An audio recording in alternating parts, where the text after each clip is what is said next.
The misty dawn and the contrast of two houses. In the misty, silent dawn of a small village in the Joseon dynasty, the invisible wheel of fate began to turn. Mysterious clouds drifted low over nameless wildflowers blooming on the hillside. In the very heart of the village, the grand gate of the wealthy Mr. Park's estate stood tall, boasting its immense power. Even at this early hour, the scent of rich roasting meat drifted over the walls. Inside, Mr. Park sat draped in the finest silks, consumed by his own arrogance.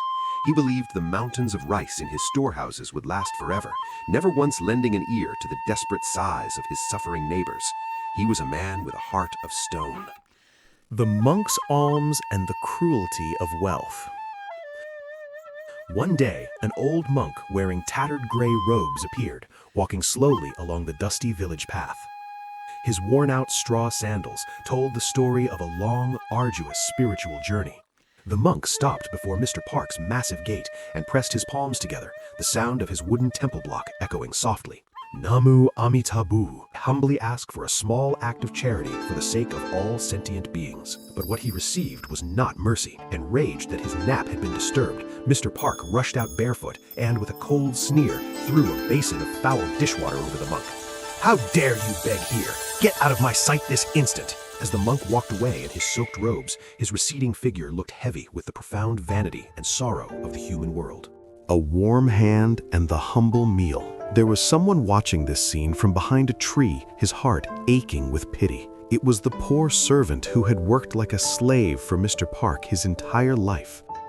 Though his own life was wretched, he could not bear to see the monk leave in such a state.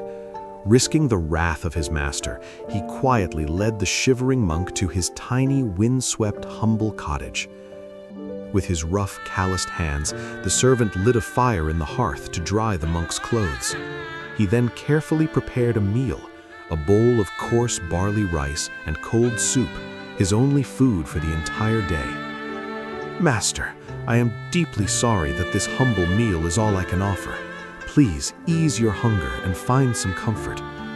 His trembling voice carried a sincerity warmer than any royal feast. The monk looked at him in silence, then accepted the humble offering with a benevolent, knowing smile. The sacred prophecy and divine justice. After finishing the meal, the monk pulled a worn piece of paper from his robe and handed it to the servant. He pointed toward a spot beyond the mountains where the mist had finally cleared. "Your heart has moved the heavens," he said softly. At that moment, a mysterious golden light descended from the sky, embracing that specific plot of land. "Build your house here. This is an auspicious site where blessings will flow for 100 years." Before his words could even fade, a sudden bolt of lightning struck from the clear blue sky. The house of the greedy Mr. Park, built on the tears of others, was instantly engulfed in flames and collapsed into ash. The rich man was left sitting in the dust, staring blankly at the ruins of his vanity. The fragrance of a wise life. Years passed, and on the blessed site the monk had chosen, a modest yet elegant tile-roofed house arose. Its master was none other than that kind-hearted servant, now an old man with hair as white as snow. He sits in a peaceful wooden pavilion, sharing his life's journey with the village children. "Listen, children, a blessing is like sand. Tighter you try to grasp it, the faster it slips through your fingers. It is only when you reach out and hold someone else's empty hand, the blessing truly becomes your own." Over his face, reflecting the soft glow of the setting sun, the true fragrance of a well-lived life was blooming, a scent that remains in our hearts forever.